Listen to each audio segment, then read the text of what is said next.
Say that screams can be heard coming from... Hi, I'm Bill Mohr, and I'm bringing politically incorrect philosophy. Well, how about the antenna? Remember this face, Junior. Users say one hit of rock sends a massive rush to... And that whole process, the way you become a comedian, starts right here. It's the Steve Caito Show, starring Steve Caito. Oh, hey there. Yeah, I know. It's a little over the top. But you know what? In 2002, down in LA, our first audition city, that's what it felt like to me and Marcus. We felt like we were doing the Steve Caito Show. We weren't. Although that's the way Steve thought of it. And I think Steve was hoping that he could somehow make this about him and influence the documentary and, as an opportunity for him to be somebody important. That's okay. It didn't affect how I did my job, but the truth is he wasn't directing me. And he was not necessarily the subject of my documentary. No, I had a job that was independent of what they were doing, and so I had other responsibilities. Marcus and I, we knew that we needed to help them set up the gear in the audition room, the cameras, manage all the gear and do all that. But once that was done in the mornings, and and we got done with helping them manage gear and load the van and do all that, I was free to do whatever I wanted for the sake of the documentary. And so Steve Caito decided he would try to get in on that. And every time I, started shooting something, he would try to get in there and do a bit on camera. And sometimes it was just long, rambling, on-camera things that had no direction, were really awkward. He'd do interviews that were pointless sometimes, and and to be honest with you, I kind of preferred that version of Steve Caito. It was okay with me. It was frustrating at times, yeah. But I think Marcus and I really liked him, and we're having a good time with him. It was more interesting to me. I mean, he was a character. It was more interesting to me that this guy wasn't just a nothing, that every time, that he would do this stuff and give me something interesting to shoot. It was, as long as I weren't influencing him in some way or telling him to do anything, I wasn't directing him to do anything. Steve Caito could have presented any version of himself on camera. And this is the version that he chose to present. So I guess I better back up a little bit. Who's Steve Caito? For any of you who've not seen the documentary, which is most of you, and I encourage you to go and watch the trailer. You'll probably find a link below here somewhere. But watch the trailer. You get a little bit better idea of who Steve Caito is. But I'll just tell you now. Steve Caito, along with Brian Mullen. Brian Mullen was a comedian and he had a DJ service here in Las Vegas, and they were doing a show. Steve had a show called Which Way to the Rat Pack at a strip casino, small little club. And the two of them talked about, they were brainstorming ideas, and they came up with this idea for a tour around the country, which would be called Laugh Across America, that they would audition comedy hopefuls, wannabe comedians. And then it would culminate in the Las Vegas Comedy Festival, where the winners of that contest on the road would get to come to Las Vegas and perform and work with other professional comedians and blah, blah, blah. Okay, so it was a big, and they realized they needed somebody who knew business. So they then brought in Mark Allen. Mark would perform at their show sometimes there on the Strip. And so Mark had some business sense, and it was the three of them, and they put together this plan for the Las Vegas Comedy Festival and Laugh Across America. And then later Brian kind of pulled out of it, and then it just came down to Mark and Steve. So Mark and Steve were the founders or co-founders of the Las Vegas Comedy Festival, And they were also the producers, and I guess you would say directors of everything. Anyway, so yeah, that first year, or that first audition city rather, was Los Angeles.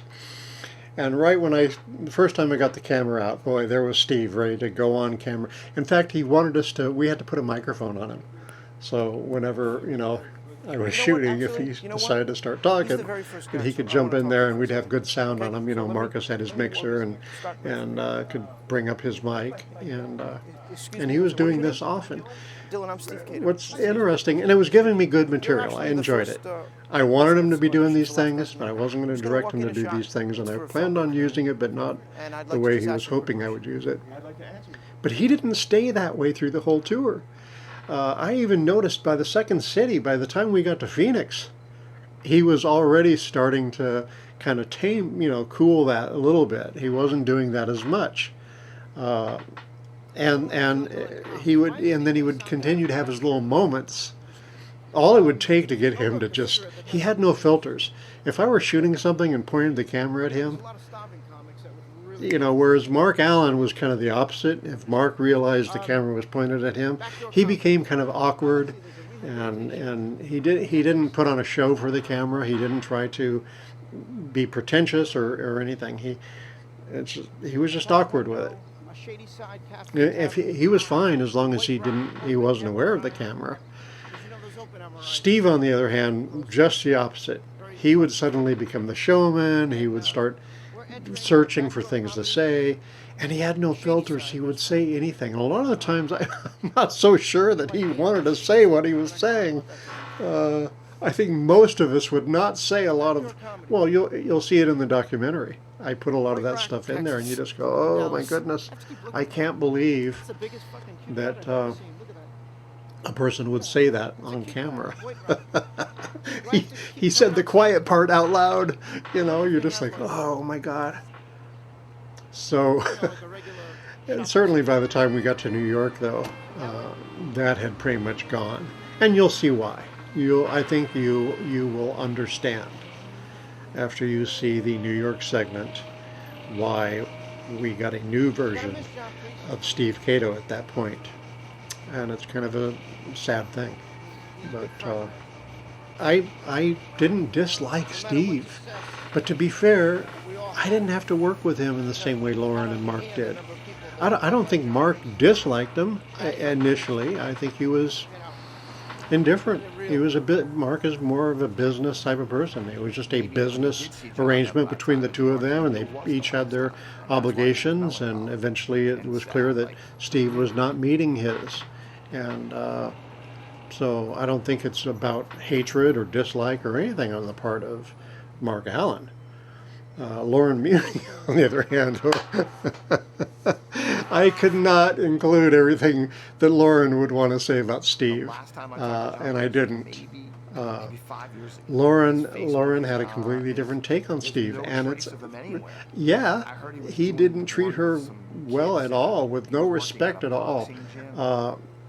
They did not get along, and he directly had an impact on how Lauren did her job. And so I don't blame Lauren for feeling the way she did about him. But to her credit, I also don't feel like she hated him. I don't think she, it wasn't about that. It was, it was weird. I had to question this. It was like, there we were at the Beverly Hilton, day one. It might have been the second day. Oh, no, actually, I think it was the first day. Our first audition city, day one, we're at the Beverly Hilton, and Steve, gets me and Marcus, and come on, follow him to his room with the camera. I'm rolling the whole time, and he takes us to his room, and he gets in there, and he goes into the bathroom and digs through his luggage stuff and finds a joint, and he lights the joint on camera and smokes it in front of us, and starts talking about how, he needs this to be able to get through. He can't deal with the comedians. I'm thinking, oh my God, why would he want this on the record? Why would he want this to be filmed and included? He knows it's going to be in the documentary. I guess Steve couldn't handle it, and that was the first city. We've got 9 more cities ahead of us. We've got thousands of contestants, and he needs to get high to deal with it. Yeah. But I shot that, and it is in the documentary.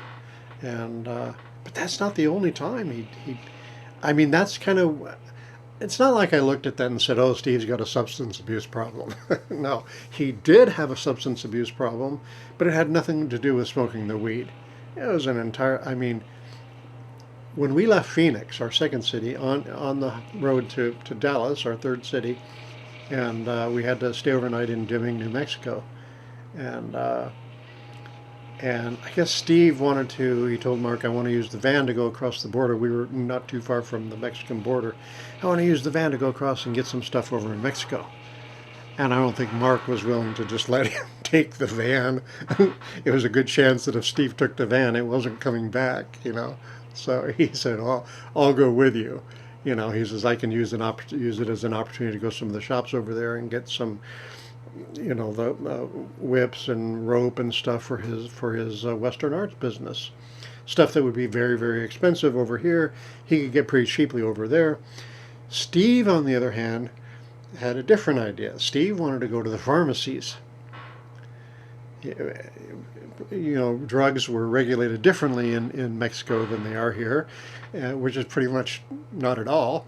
And you could go into a pharmacy and buy as much of just about anything that you wanted, you know, as much as you wanted to spend. And it was very, very affordable. So you want some, you know, OxyContin? Give me, you know, 200 OxyContins, you know. I mean, he came back across. I don't know how he got across the border with all that stuff. This was before the big opioid crisis, you know, that we're dealing with nowadays. But he came back across the border. I can only imagine had they gone through that and found it and he got busted and they had confiscated the van or something like that. What would have happened? Anyway, so he comes back and he had filled a suitcase with pharmaceuticals. And so he gets me and Marcus, come, hey, I want to show you something. You know, we go into, I didn't have the camera for this. I'm kind of glad I didn't, to be honest with you. If I had the camera, I would have shot this. Say, come on in. We go into his room, and he opens up that suitcase, and it's just filled with every kind of pill you could imagine. He was always doing that around us. He was showing us things that most of us would not be proud of. Most of us would not want to share with other people. He didn't know us that well. You don't just go up to people like that you don't know too well and start sharing these things. But he would do it, and it didn't matter if there was a camera or not. So I found him to be very fascinating for that reason, amongst many others. For one thing, I want people to understand I did not dislike Steve. I got one of Steve's paintings hanging down above my fireplace downstairs in the family room.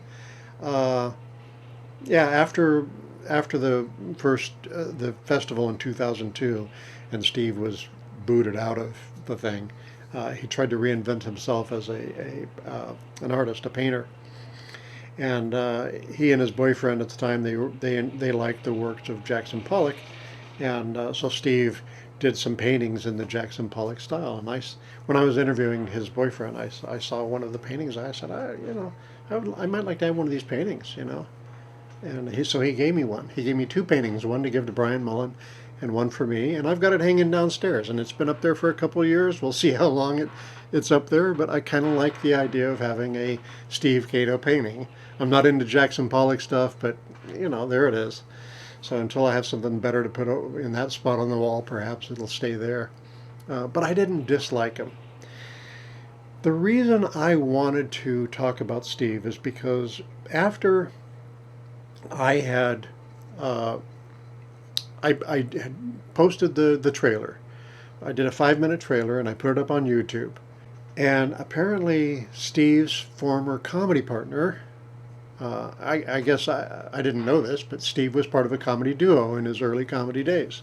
This guy sees the trailer and it upsets him so much that he contacted me. And I could have ignored him. You know, what he was saying didn't make any sense, although I needed to try to respect it.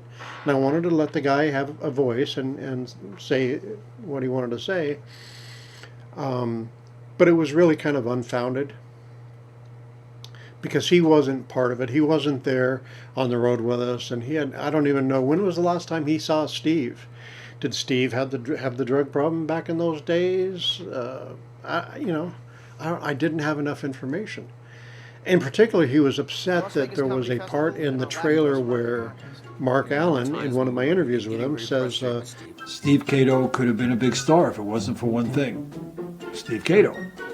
I mean, he was a sociopath. I know that sounds kind of extreme, but you know what? I mean, yeah, I'm not a clinical psychologist, neither is Mark, but Steve kind of he was like the textbook definition of sociopath. There are a lot of sociopaths running around this world, trust me. You probably know some of them yourself. They're your neighbors, you know. So, but yeah, I think Steve was a sociopath. Now, I don't use Mark's comment about Steve in the documentary. I used it in the trailer. And that's because in a trailer you have only a little bit of time, and you want to say something that you know in as few words as possible. And so I used it in the trailer. And when you hear that, I'm sure your ears perk up a little bit. And that sounds interesting. Oh, you guys had a sociopath with you, you know. And but I don't use it in the documentary itself because, you know what, I get to spend more time with it. We get to see many of these things with Steve, and I think you just come to the conclusion on your own, seeing him in the documentary, that yeah, Steve was probably a sociopath. With all due respect for Steve's comedy partner, he wasn't there. This isn't a Steve Caito biography.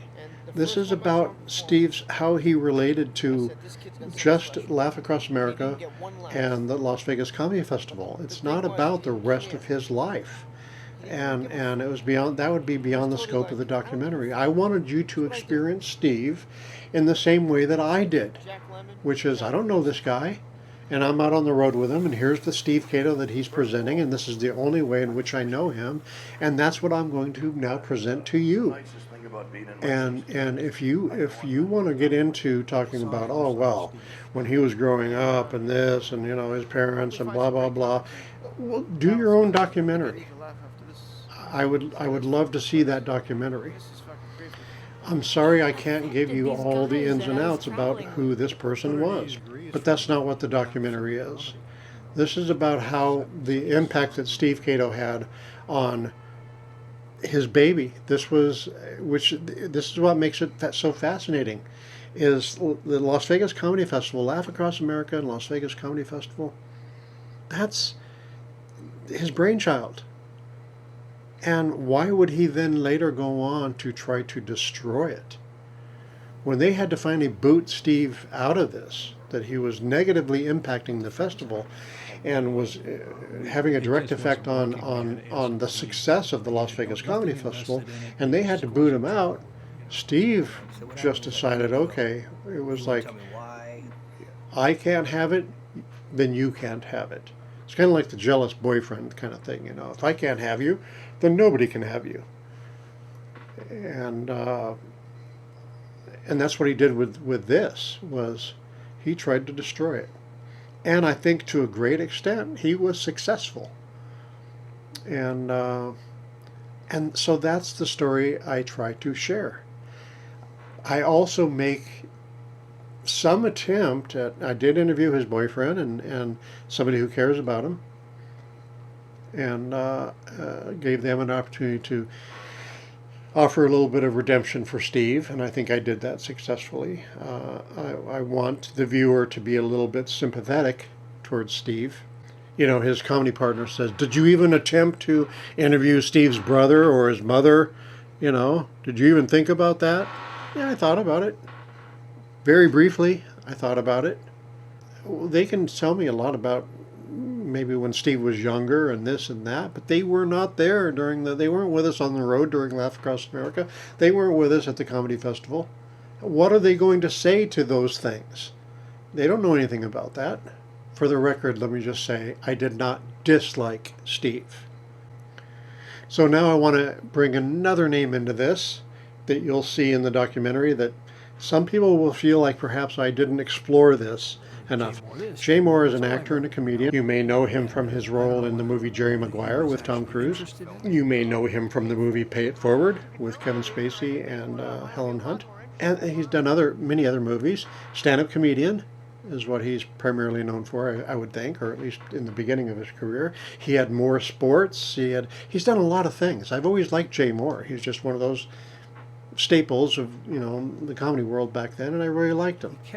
Steve Caito and Jay Mohr apparently were good friends, and not just acquaintances. They knew each other very well from years ago. Jay was going to be involved in the Las Vegas Comedy Festival. I already know this. I have footage of Steve with Jay, and Jay is doing a promotion for the Las Vegas Comedy Festival, a video that would play during the press conference, the first press conference announcing the festival. And there's even a blurb from him in the booklet, the program for the first festival. And Jay was saying that he was going to be involved, and that's what it looked like. Steve even told me at one point that Jay was on the board of advisors. Jay Mohr, who is on the marquee, is a close friend. He's on the board of advisors of the Las Vegas Comedy Festival, and he's been a friend doing comedy since he was 14 years old. Well, that might have just been Steve blowing smoke, or maybe it was true. Mark Allen says no, he wasn't. Everybody says no, he wasn't. He didn't have anything to... I think Steve was hoping that he would be on the board of advisors. But Jay Mohr had not put any money into it. He apparently kept telling Steve that he was going to put money into it, into the festival. But he never did. While we were on the road in 2002 for those 6 weeks, traveling around the country, Steve was always on the phone with him, emailing him. They were in constant communication with each other. Steve was just telling Jay everything about what we were doing on the road and all of it, what to expect, how do you do this, Suddenly the show comes up on NBC called Last Comic Standing. And if you're not familiar with it, then Google it, Last Comic Standing. Jay Mohr went on television with a very successful show about auditioning comedians and the whole thing. Well, Mark says that, hey, that's what we were going to do. He wanted to sue him, Well, I don't have any evidence that that's what we are planning on doing. Mark tells me this after the fact. He says it was exactly what, Mark and Steve had planned to do with it. And apparently Jay just took that and ran with it and got it on the air. And Brian Mullen, who's also good friends with Jay, tells me that Jay even admitted to him that, he just stole the idea. Steve told Jay. Jay took the idea, sold it, went to Peter Angle, and they sold to NBC.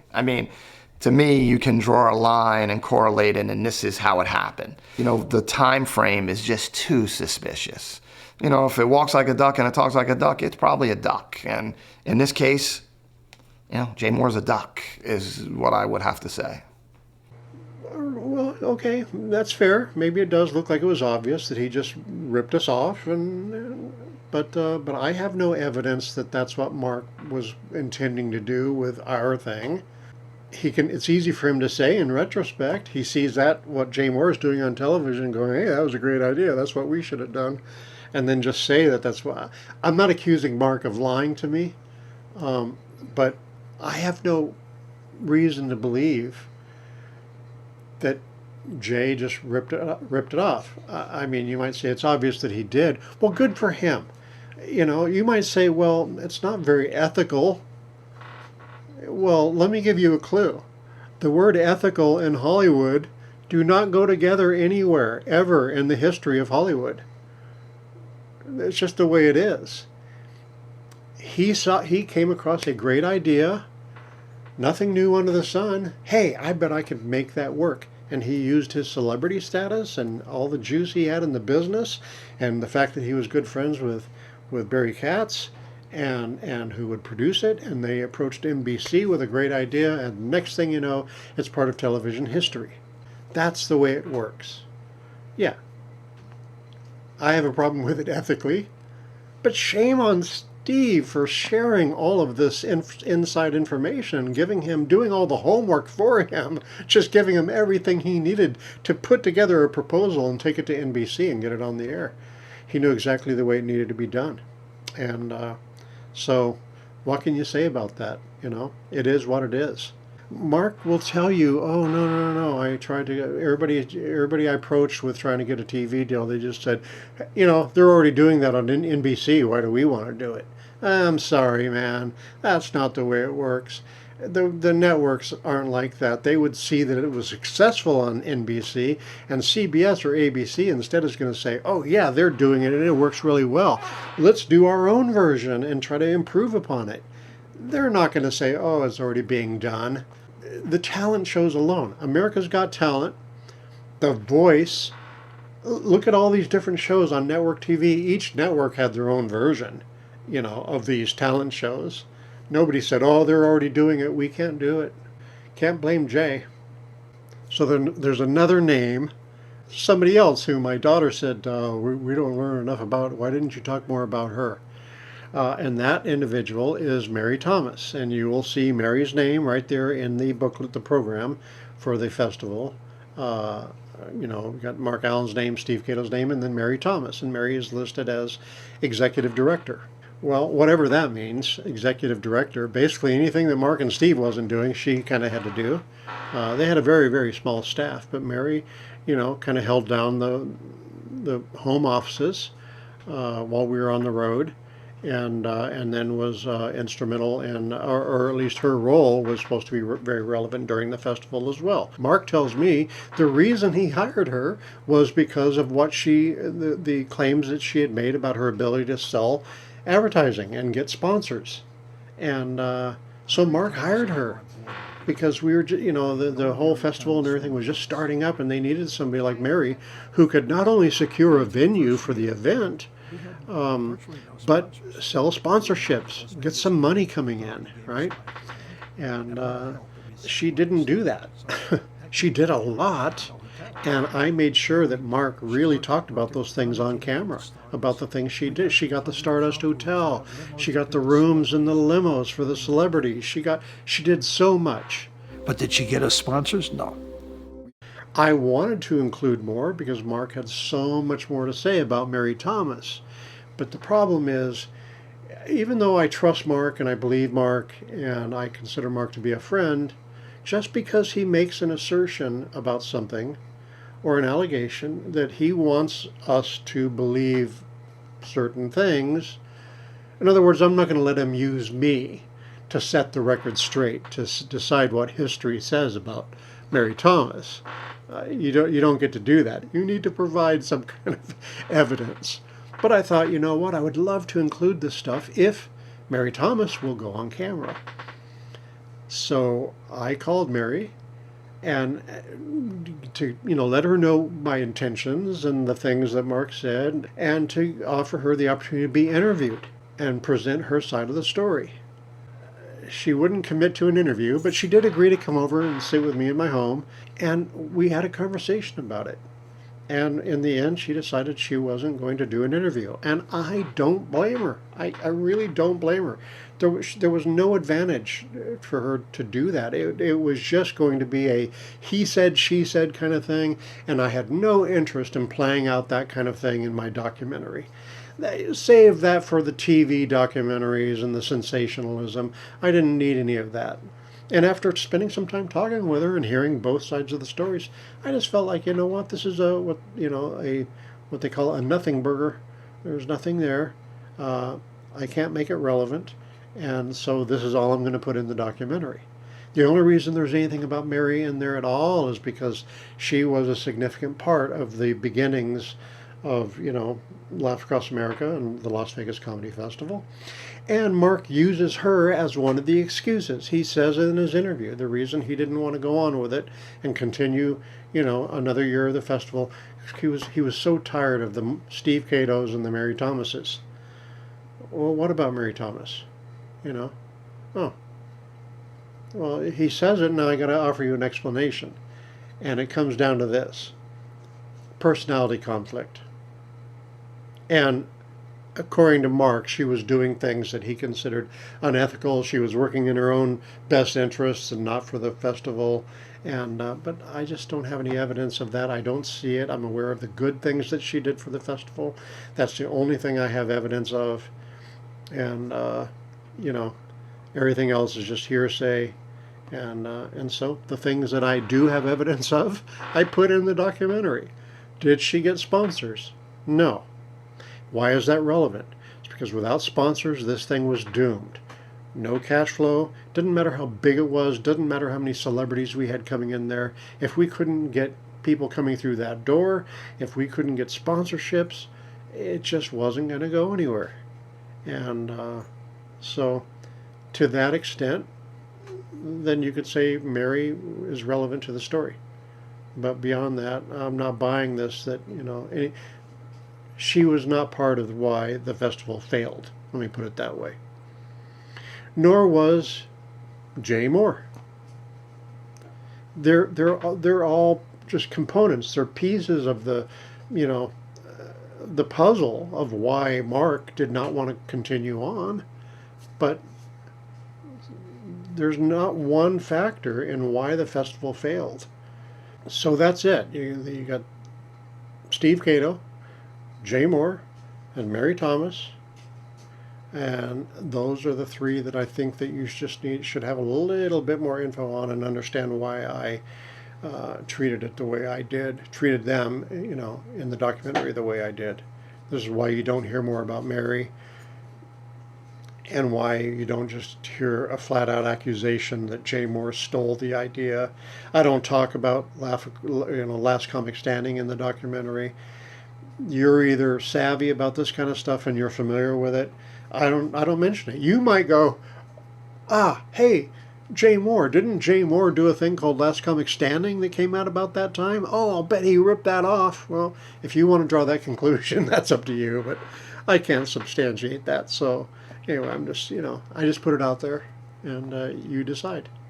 Steve Caito is still the biggest mystery on this whole thing. Before we do, I have to go to the bathroom, and I was just wondering, if I do go to the bathroom, Mr. Soundman, Marcus, will they hear me going to the bathroom? Oh, absolutely. Oh, okay, good. Because, you know, we want to try to get this HBO kind of edgy kind of thing going on, you know, so if I do meet some kind of like Latino, you know, 16-year-old, you know. So you'll hear Steve saying some pretty oddball stuff that most of us would not be comfortable with. That he would be proud of things that most of us would probably be ashamed of, or at least not want others to know. Okay, so here's something that I did about Steve that I did not include in the documentary, that I probably could have, but maybe it just wasn't relevant. This is one of those things that speaks to Steve Caito's character. So when Mark Allen says, you know, Steve Caito was a sociopath, and I say that, oh yeah, I saw plenty of stuff on the road that really did make me feel that he was probably a sociopath. And so in my interview with Mark, he talked about how, and I remembered this, and even Lauren in her interview talked about this, how Steve Caito used to brag about how Mark says he was the king. Steve was the king of slip and falls. That is, he'd go in somewhere like a grocery store, and then break a jar of pickles or something onto the floor, and then slip in it, and claim that he hurt his back, and then sue the store, and then settle for several $1,000s. And he did this many times. But he would tell us these stories while we were traveling on the road in the van. He talked openly about it, that he would tell us about how he would go into this one place and he would do this and slip and fall, and then he would sue them. And that he did that several times. I even have him on camera doing a slip and fall as a gag, but he clearly is demonstrating that he has the ability, he knows how to pull this off. And I put it in the documentary, and it doesn't have as much meaning for you when you see him do it, because you don't know the backstory on his slip and fall things. But anyway, he would tell us these stories, and so it's not like, okay, so if he never did it, why would he be telling us that he did? And if he did do these things, why would he be sharing it with us like he was proud of it? I don't get it. People with that kind of mentality, their mind functions at a different level. I wouldn't, if I had done those things, I wouldn't want others to know about it. I wouldn't speak about it like I was proud of it, but he did. I probably could have included it, but I didn't want to beat up on Steve Caito. I really didn't. I think you had enough there that you could understand why Mark felt the way he did about Steve and why he felt like he had to fire him, get rid of him, why he was bad for the festival. That's it. That's it. That's all I've got on Steve Caito now, and Jay Mohr and Mary Thomas. There's a few little things. At some point, I'm sure I'm going to have more kind of behind-the-scenes little tidbits of things that didn't make it into the documentary. So stay tuned, and thank you for watching, and I will see you soon.